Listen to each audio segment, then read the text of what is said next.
The morning sky over Seoul changed in an instant. What had been clear blue suddenly filled with massive shapes that blocked out the sun. The alien ships were enormous, made of what looked like crystal that caught the light and threw it back in. Strange colors. People stopped walking and stared up, their phones forgotten in their hands. Admiral Doman was drinking coffee in his office on the space station when the alarm started screaming. He looked out the window and saw them too. Hundreds of alien ships, each one bigger than anything humans had ever built. They hung in space like deadly jewels, silent and waiting. "Sir," his communications officer called out, "we're getting signals from all over Earth. The ships are above every major city."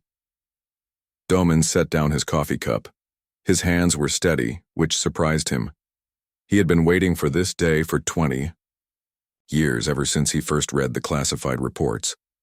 But he never thought it would actually happen. "Put me through to Earth Command," he said. On the other side of the galaxy, Captain Min-hyuk was bringing his ship home from humanity's newest colony. The New Soul was a good ship, built for long journeys and hard work. His crew had been gone for 8 months, helping to set up mining operations on a distant world.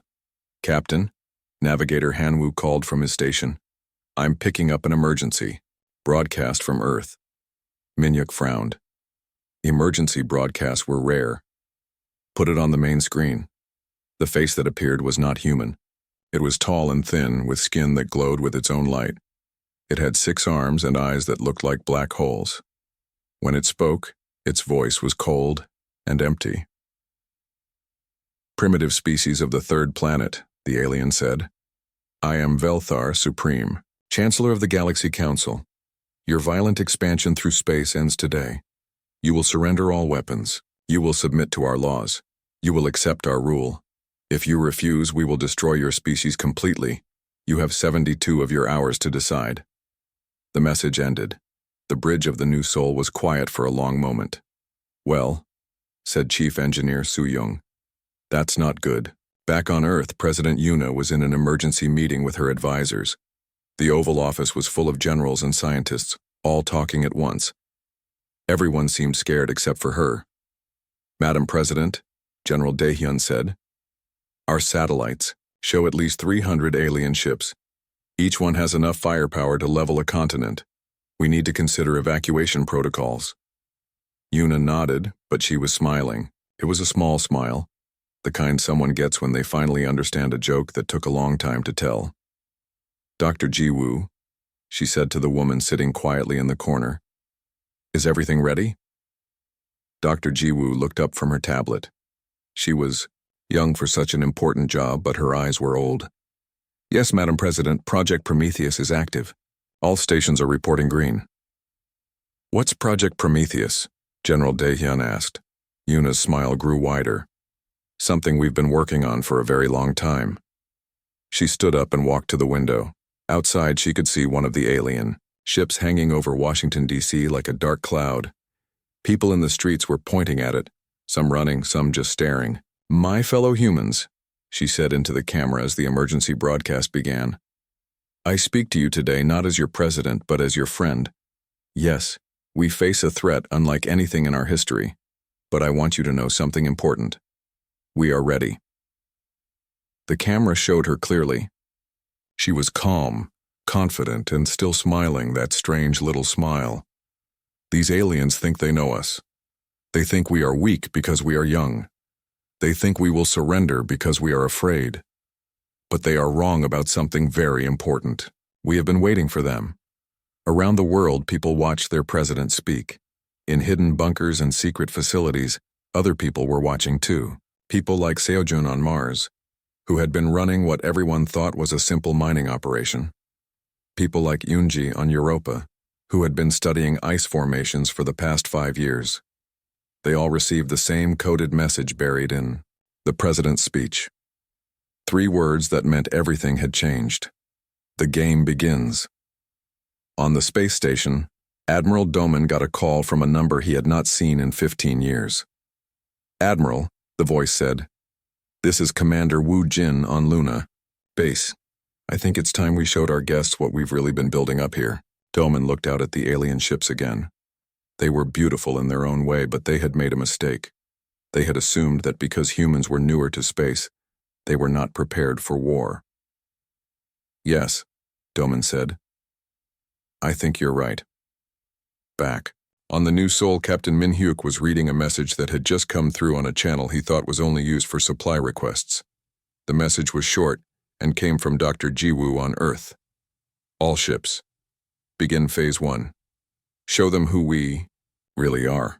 Min-hyuk looked at his crew. So-young was grinning like someone had just told her the best joke in the universe. Han-woo was already working at his controls, changing their course toward Earth. Captain, So-young said, should I start removing the outer hull plating? Not yet, Min-hyuk said. Let's get a little closer first, no need to spoil the surprise too early. On Earth, the Galaxy Council ships waited for humanity's answer. They had done this same thing to hundreds of other species. The pattern was always the same. Fear, panic, desperate attempts to negotiate, and then finally surrender. But as the first day passed, something felt different. The humans were not panicking. Their leaders were not begging for mercy. Instead, they seemed to be preparing. Velthar stood on the bridge of his flagship and watched the primitive planet below. He had expected their surrender message by now. Instead, all he got was silence. Chancellor, his aide said, should we demonstrate our power? Destroy one of their cities as a warning? Velthar considered this. It usually worked. But something about the human president's speech bothered him. That smile. Why had she been smiling? Not yet, he said. Let's see what they do first. These humans might be more interesting than I thought. He had no idea how right he was. Velthar was used to fear. In his 300 years as Supreme Chancellor, he had seen it in the eyes of every species the Galaxy Council had conquered. The Zephyrians had begged. The Mokari had tried to hide. The Vorthani had offered everything. They owned just to live another day, but the humans were different. Instead of surrender, he received a formal message requesting a meeting. The human ambassador wanted to come aboard his flagship, alone. This is unusual, his aide said, reading the message. Most species send their entire leadership when they surrender. This human only wants to send one person. Velthar looked at the message again. The human ambassador was named Hyunwoo. The name meant nothing to him, but something about the tone of the message was strange. It was polite, formal, but not afraid. Very well, Velthar said. Let him come. I am curious to see what these humans think they can accomplish. An hour later, Ambassador Hyunwoo arrived in a simple shuttle. He was a small man compared to Velthar, wearing a plain black suit.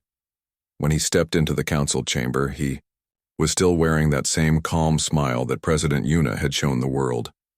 The Galaxy Council chamber was designed to frighten. The ceiling was 100 feet high, covered in stars that showed all the worlds they had conquered. The council members sat on platforms that floated in the air, looking down at anyone who stood on the floor. Hyunwoo looked around the room with interest, like a tourist visiting a museum. Impressive, he said. We have something similar on Earth, but not quite so dramatic. Velthar leaned forward. You are here to surrender your species. I suggest you begin. Hyunwoo reached into his jacket and pulled out a small device. Actually, I'm here to tell you a story. May I? Before anyone could answer, he activated the device. A holographic image appeared in the center of the room. It showed a cave painting, crude, but clear. The painting showed the same crystal ships that now hung over Earth. This painting is 847 years old, Hyunwoo said. It was made by a human named Kyungmin who lived in what we now call Korea. The image changed, showing an old book with hand-drawn pictures. Again, the same ships. This is from 600 years ago. A monk named Ariam wrote about seeing crystal ships in his dreams. More images followed. Star charts from 400 years ago. Telescope observations from 200 years ago. Mathematical calculations that predicted exactly when and where the Galaxy Council would arrive. The council chamber was completely quiet now.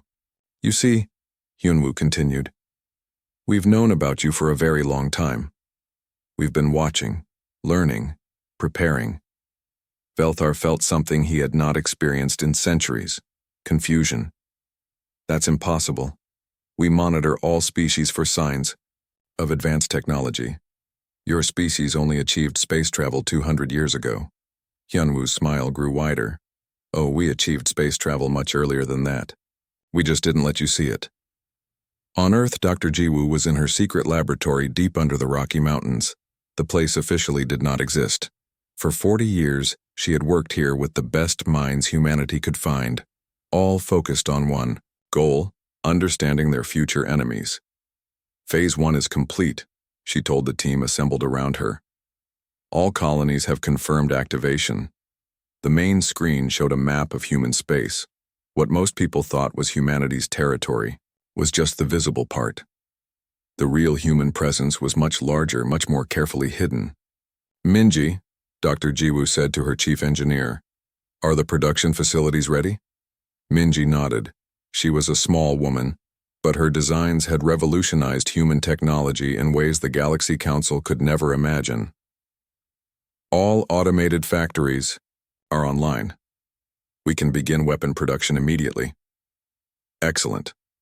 And our friends? Another screen lit up, showing communications from across the galaxy.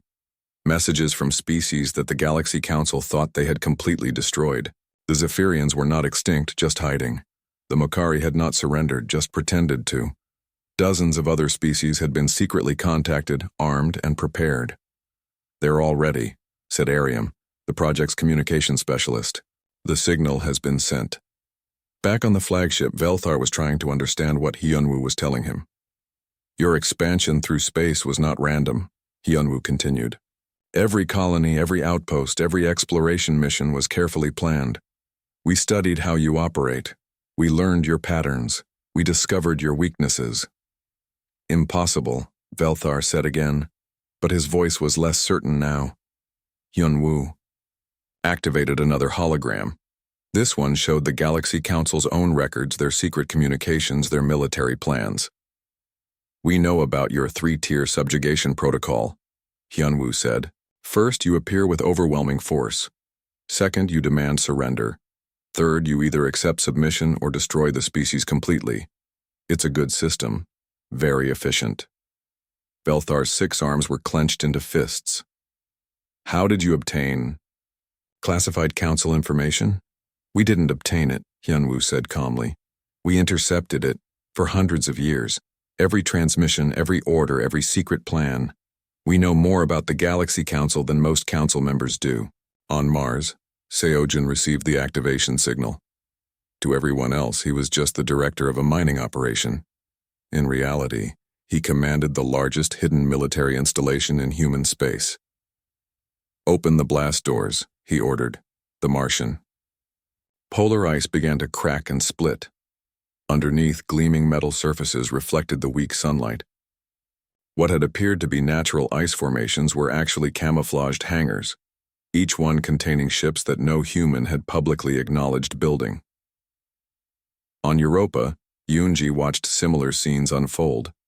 Her research station began transforming, sections rotating and extending as hidden weapon systems came online. The ice moon that had seemed so peaceful was actually one of humanity's most advanced military bases.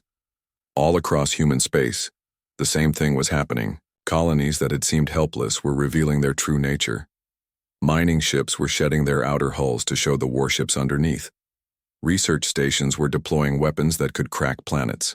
General Dae-hyun was in the Pentagon's Situation Room, watching it all happen on screens that covered every wall. "My God," one of his aides whispered. "How long have we been planning this?" "Since the beginning," Dae-hyun said. "Since the very first day we knew they existed." President. Yuna entered the room. She had changed out of her formal dress into military uniform. The smile was still there, but now it looked different, more dangerous. "Status report," she said. "All assets are active," Dae-hyun replied. "Phase 1 complete. We are ready for Phase 2.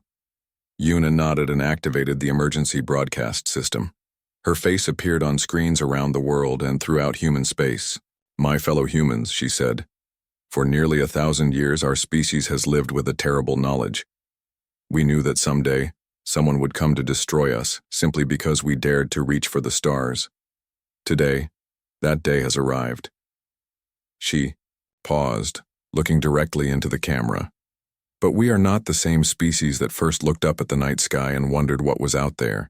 We are not helpless, we are not afraid, and we are definitely not alone.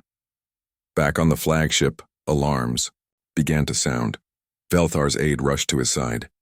Chancellor, we're detecting massive energy signatures throughout this system. Ships are appearing everywhere. Velthar looked at the tactical display and felt something he had never experienced before. Fear. Where did they come from? He demanded. Hyun Woo was still standing calmly in the center of the chamber, still smiling. We told you, he said. We've been waiting for you. The first thing Velthar noticed was the silence. His flagship's alarms had stopped screaming, but not because the danger was over. They had stopped because his ship's computers could not process what they were detecting. Report, he commanded, but his voice sounded strange even to himself. Chancellor, his tactical officer said, we're reading impossible energy signatures. Ships are appearing from nowhere. They're not using any technology we recognize. On the main display, Velthar watched as the space around Earth filled with vessels unlike anything in the Galaxy Council's databases. They moved like living things, flowing through space instead of flying through it. Their hulls seemed to shift and change, as if they were made of liquid metal that had decided to become solid. Captain Minhyuk stood on the bridge of the New Sol and gave the order he had been waiting 20 years to give. Soo-young, drop the disguise. With pleasure, Captain. The exploration vessel that had looked so ordinary began to change. The outer hull plates fell away like shed skin, revealing something that made the Galaxy Council ships look like ancient toys. The New Sol was not just a ship anymore, it was a predator. All systems are online, Soo-young reported. Weapons are charged and ready. Navigator Hanwoo, take us into position. Aye, Captain. Moving to attack formation. Around them, hundreds of other ships were doing the same thing. What had appeared to be humanity's small, scattered fleet was revealing itself as the largest military force the galaxy had ever seen. The lunar base, Commander Woojin watched as massive hangar doors opened across the moon's surface. For 50 years, humans had been mining the moon, digging deeper and deeper. Everyone thought they were looking for minerals. In reality, they had been building the largest shipyard in the solar system. All squadrons prepare for launch, Woojin commanded. The ships that emerged from Luna were not like anything humans had ever publicly built. They were sleek and deadly, designed by engineers who had studied every weakness in Galaxy Council technology. First, wave away, his aide reported. Second wave launching in 30 seconds. Woojin allowed himself a small smile. The Galaxy Council had made the same mistake that bullies always made. They thought that because they had never lost a fight, they never could lose a fight. Dr. Jiwoo was in her command center, watching data streams from across the galaxy. What was happening around Earth was just the beginning. The real surprise was what was happening everywhere else. Minji, report on the liberation fleets. Minji pulled up a galactic map covered in flashing lights. All positioned and ready. The Zephyrian resistance confirms they are prepared. The Makari hive minds are awakening their hidden ships. The Vorthani ethereal fleets are moving into position. And our weapons? Distributed and active. Every resistance group has received the new technology packages. Dr. Jiwoo nodded. This was the part she was most proud of. Humanity had not just prepared to defend themselves. They had prepared to free everyone the Galaxy Council had enslaved. Back on the flagship, Velthar was beginning to understand that everything he thought he knew was wrong. How many ships are we detecting, he asked. Unknown, Chancellor. Our sensors keep finding more. They appear to be using some kind of stealth technology we've never encountered. Hyunwoo was still standing, in the center of the chamber, looking perfectly relaxed. You seem surprised, he said to Velthar. Did you really think we would just wait for you to come and destroy us? Your species has only had space travel for 2 centuries, Velthar said. It's impossible for you to have built such a fleet. You're right, Hyunwoo agreed. If we had started 2 centuries ago, it would be impossible. But we didn't start 2 centuries ago. We started 8 centuries ago. Another hologram appeared, showing human ships that looked nothing like their public vessels. These were older, stranger, built with technology that the Galaxy Council did not recognize. The first time humans saw your ships, we realized something important, Hyunwoo continued. You were going to come for us eventually, so we began preparing. 800 years of secret construction, hidden research, and careful planning. Mars, Seojin's hidden fleet was emerging from under the polar ice. Each ship was a masterpiece of engineering, designed to fight enemies with technology far more advanced than humanity's public level. All units, this is Mars Command, Seojin broadcast. Today we show the galaxy that freedom is not dead. All ships, attack pattern Omega. Show them what humans really are. The Martian fleet moved like a school of fish, each ship perfectly coordinated with the others. Their weapons were not the crude missiles and lasers that humans were known for. These were something new, something that the Galaxy Council had never faced. On Europa, Eunji was coordinating with resistance groups across the galaxy. Her communication array, hidden under the ice for decades, was sending signals to every world the Galaxy Council had conquered. All liberation forces, this is Europa base, she transmitted. The signal is given.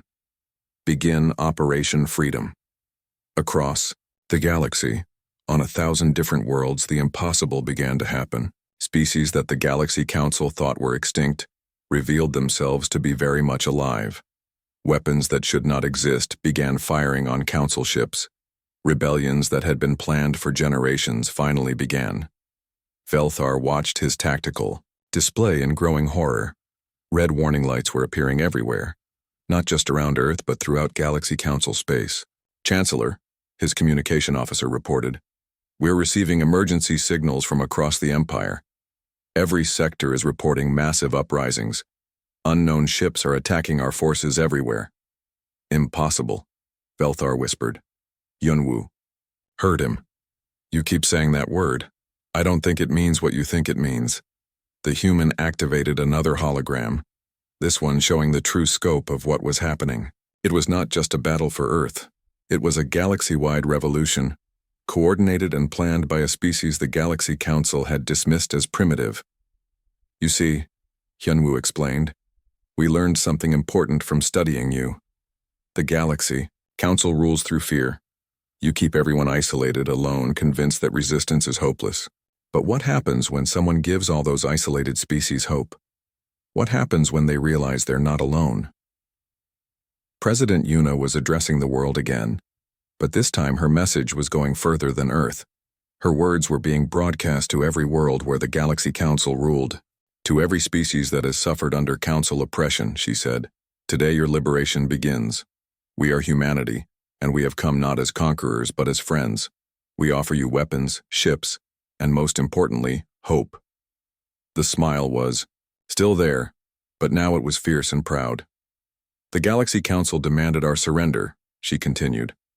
Instead, we offer them something they have never experienced. Defeat. Captain Minhyuk was in the middle of the largest space battle in galactic history, and he was enjoying every second of it. Target that Council dreadnought, he ordered. Show them what our real weapons can do. The new Soul fired a weapon that looked like liquid starlight. When it hit the Council ship, the massive vessel simply dissolved, its atoms scattered across space like dust. Direct hit, Soo-young reported cheerfully. That felt good. All around them, the battle was turning into a rout. The Galaxy Council's mighty fleet, which had conquered half the galaxy, was being systematically destroyed by ships.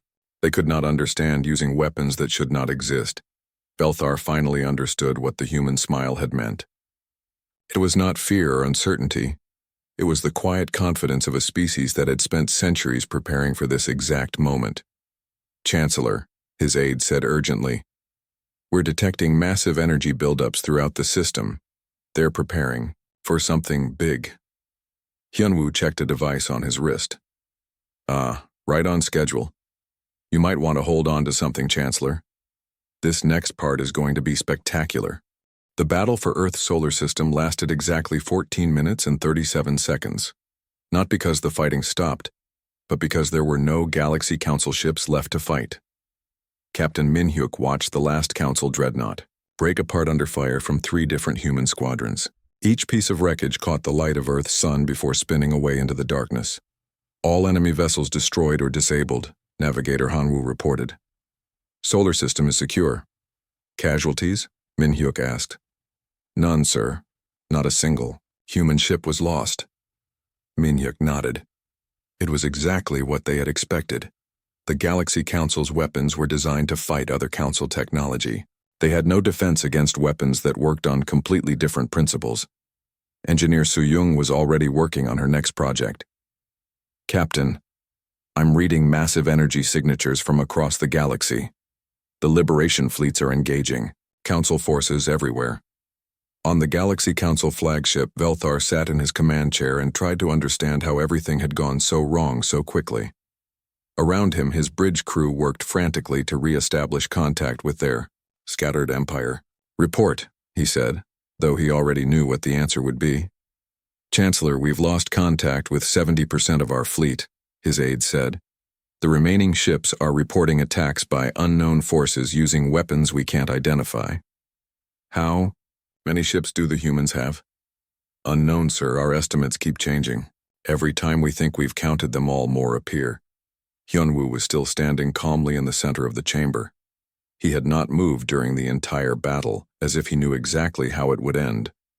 You seem to be having some difficulties, he observed. Velthar looked at the human with something approaching respect. How did you do it? How did you build such a fleet without us noticing? The same way you build anything large, Hyunwoo replied. One piece at a time, very carefully, over a very long period.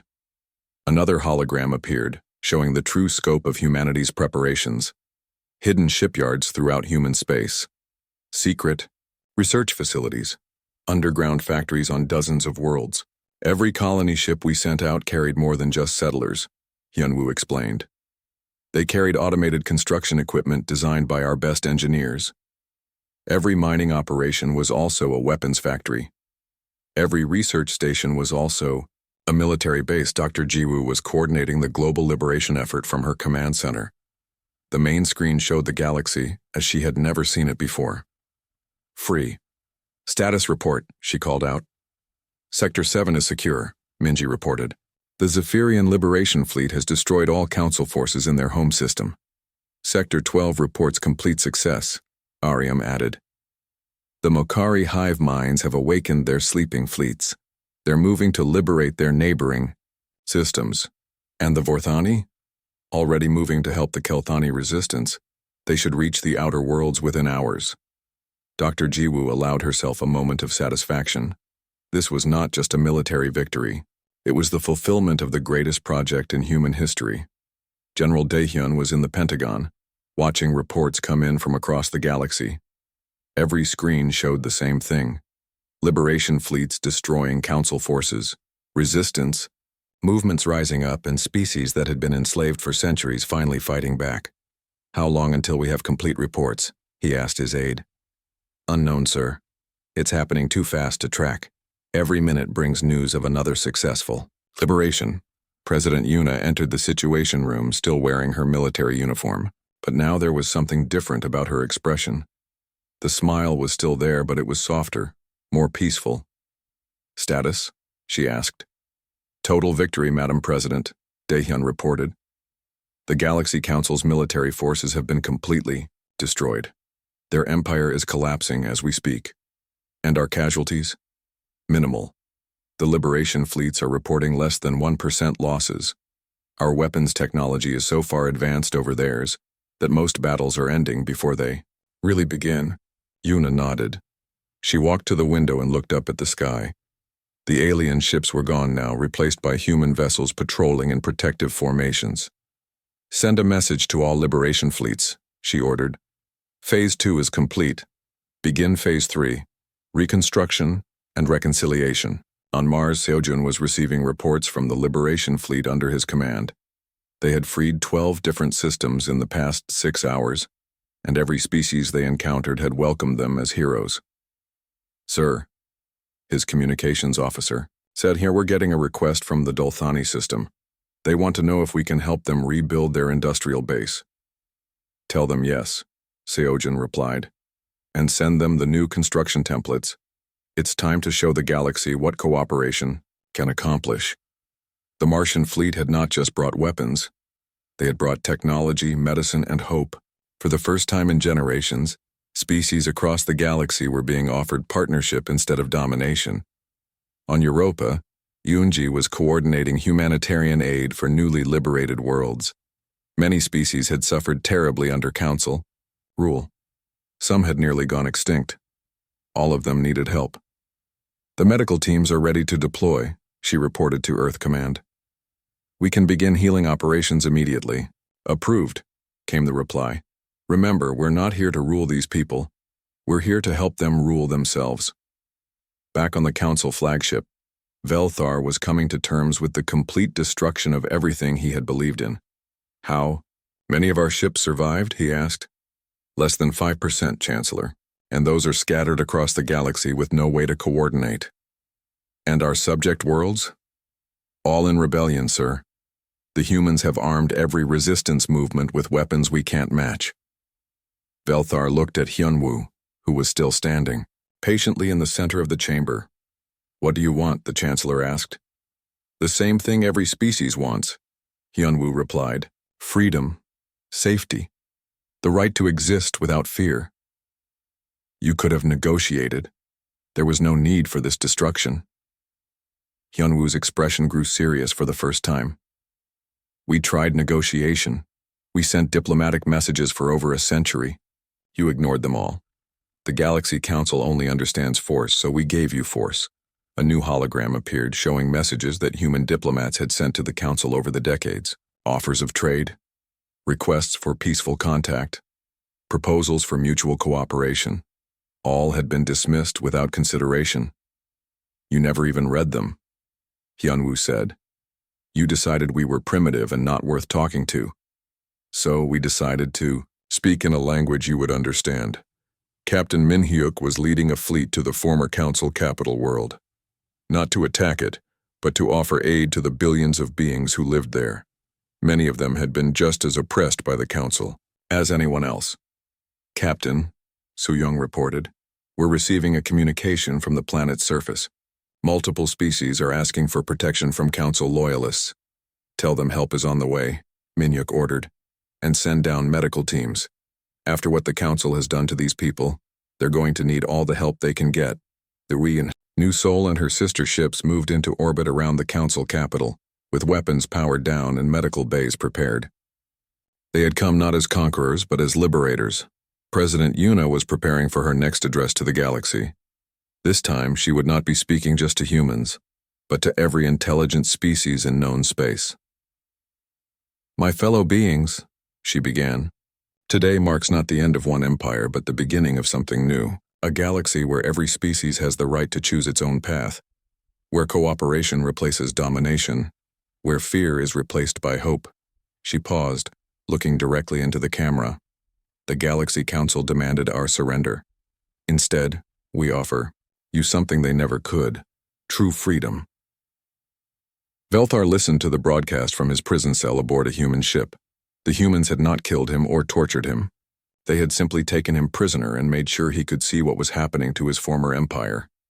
Every world that had suffered under Council rule was now free. Every species that had been enslaved was now rebuilding.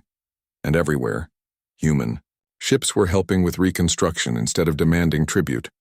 For the first time in his long life, Velthar began to understand what the human smile had really meant. It was not the expression of a species preparing for war. It was the expression of a species that had always known it would win, because they were fighting for something worth winning for. The Galaxy Council had ruled through fear and oppression. Humanity was offering something much more powerful, hope and friendship. And in a galaxy that had forgotten what freedom looked like, that was the most revolutionary force of all. 3 months after the Galaxy Council's ultimatum, the galaxy was a different place. Where once there had been an empire built on fear, now there was something that had never existed before, a true alliance of free worlds. Velthar stood in chains before the Galactic Liberation Assembly. The building had once been the Council's Supreme Court, where they had decided the fate of conquered species. Now it was something else entirely, a place where those same species came together as equals. The irony was not lost on him. The chamber, that had once held only council members, now held representatives from every species they had ever oppressed.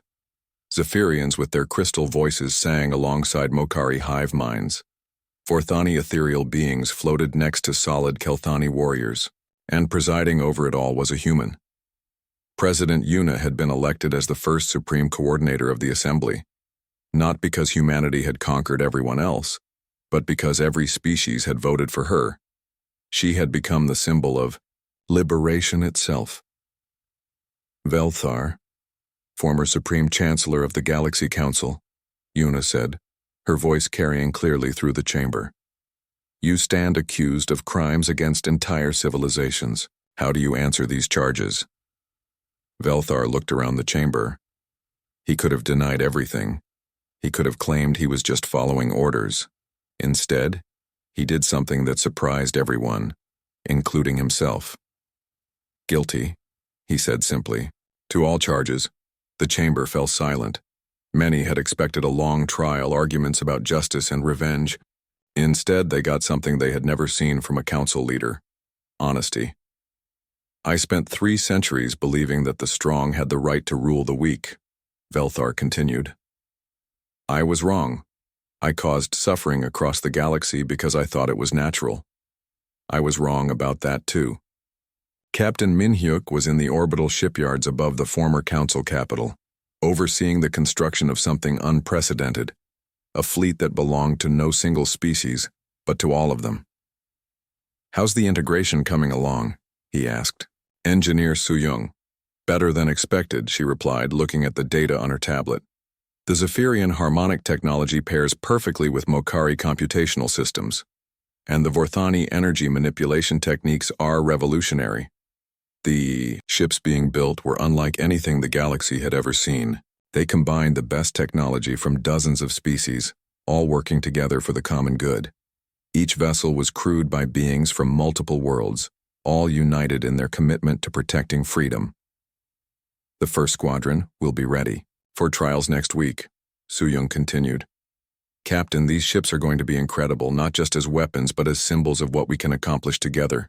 Dr. Jiwoo was on Earth, but her work had spread across the galaxy. The secret research facilities that had once prepared for war were now focused on healing and rebuilding. Status report on the reconstruction projects, she asked Minji. Ahead of schedule on all fronts, Minji replied. The new medical centers are operational on 47 worlds. The educational exchanges are helping species share knowledge faster than we ever imagined possible. Dr. Jiwoo smiled. This was what she had always hoped for. Not just victory over the council, but the chance to build something better in its place. And the former council worlds? Integration is proceeding smoothly. Most of the populations are grateful for liberation. Even many former council members are cooperating with reconstruction efforts. On Mars, Seojin was training officers from a dozen different species in the new military doctrines. Not how to conquer, but how to defend. Not how to rule through fear, but how to protect through strength. Remember, he told his diverse class, our job is not to be the strongest force in the galaxy. Our job is to make sure that no one ever again becomes strong enough to enslave everyone else. A young Zephyrian raised her hand. Instructor Seojun, what if someone tries to rebuild the council? Then we stop them, Seojun replied. Not by becoming like them, but by being better than them. We show the galaxy that cooperation is stronger than domination. On Europa, Yunji was running the largest communication network in galactic history. Every day, billions of messages flowed between worlds, as species that had been kept apart for centuries finally began to know each other. The cultural exchange programs are exceeding all expectations, she reported to Earth. We're seeing scientific breakthroughs happening daily as different species share their knowledge. The network was more than just communication. It was proof that the galaxy could work together. That different species, different ways of thinking, Different approaches to problems could combine to create something greater than any of them could achieve alone. General Dae-hyun was establishing the new defense protocols. The Galactic Liberation Fleet was not an army of conquest. It was a force designed to ensure that what had happened to the Council could never happen again. The early warning systems are online, he reported to President Yuna. If anyone tries to build another empire like the Council's, we'll know about it long before they become a threat. And our response?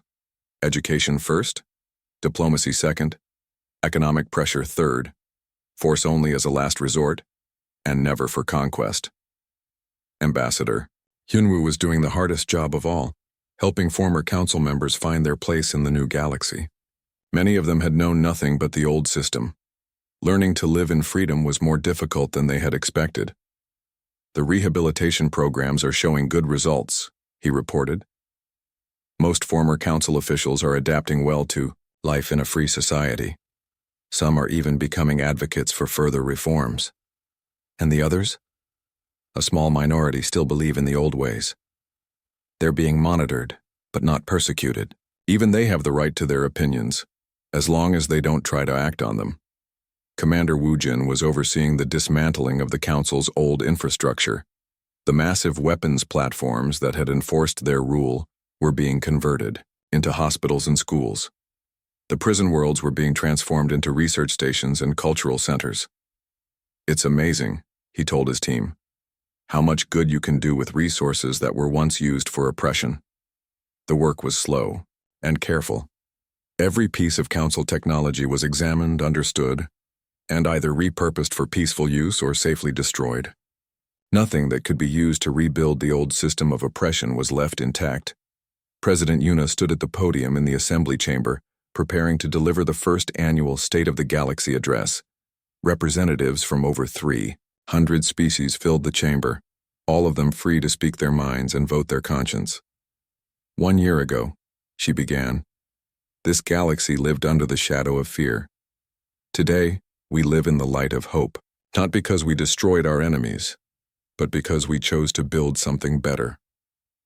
She looked around the chamber, seeing beings that had once been enemies now working together as friends.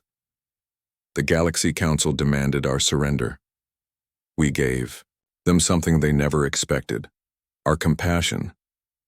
We showed them that strength comes not from the ability to destroy, but from the courage to create. The applause that followed came from hundreds of different vocal cords, producing a harmony that had never existed before.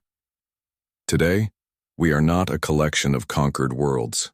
We are a community of free peoples, united not by force, but by choice, united not in fear, but in hope. Belthar watched the address from his rehabilitation center. It was not a prison, despite what he had expected. It was a place where former council members learned about the societies they had oppressed and the lives they had destroyed. He had been there for 3 months, and every day brought new understanding of how wrong he had been, not just about humans, but about every species the council had conquered. The humans could have executed him. Many species would have demanded it. Instead, they had given him something he had never offered anyone else, a chance to learn and grow. He watched President Yuna speak about hope and cooperation. Velthar began to understand what that smile had really meant. It was not the expression of a species preparing for war. It was the expression of a species that believed in the possibility of peace. The Galaxy Council had ruled through fear and oppression for 1,000 years. In just 12 months, humanity and its allies had built something that was already proving more stable and more prosperous, a galaxy based on freedom and cooperation. Captain Minhyuk was commanding one of the new joint species vessels on patrol along the galactic rim. His crew included beings from 15 different worlds, all working together with an efficiency that would have amazed their ancestors. Captain, his Zephyrian communications officer reported, "We're receiving a distress call from an unknown species on the edge of explored space." "Unknown species?" Minhyuk asked. "Yes, sir. They appear to be refugees from beyond the galactic border. They're asking for help." Minhyuk smiled. It was the same smile that had puzzled Velthar so many months ago. The smile of a species that believed in helping others, not conquering them. Set course for their position, he ordered. Let's go welcome our new neighbors to the galaxy. As the ship turned toward the unknown, Minhyuk reflected on how much had changed. The Galaxy Council had demanded humanity's surrender and expected submission. Instead, they had gotten a revolution that freed half the galaxy and established humanity not as rulers but as guardians of liberty itself.